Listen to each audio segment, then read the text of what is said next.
नहीं बताई ना, किस कलर की चड्डी बड़ी लेकर आएंगे? का है, हम तो पहनेंगे, हम हमारे लिए लेकर आइएगा। नहीं सबसे बता दे चाहता नहीं कि हमार जीजा जी बानी विदेश, ठीक बा, वहां से हम चड्डी बंडी मंगनी हो सऊदिया से, तो पूछत रहनी है कि किस कलर के चड्डी पहनोगी, तो हम ये पूछत रहनी, हम उलट के हुए बतिया कि जीजा जी किस कलर की चड्डी लेकर आएंगे, तो पता तय ना कनी फोन काट दहनी।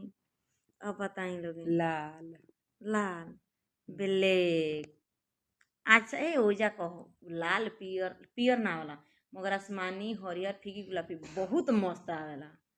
हाँ कमेंट करके बताई लोगिन कि के विदेश से बाटे, केकरा की ले आइल बाटे, कितना अच्छा अच्छा लागता के सऊदी अरब बाटे, जल्दी जल्दी कमेंट करके बताई लोगिन, ठीक बा। बताई।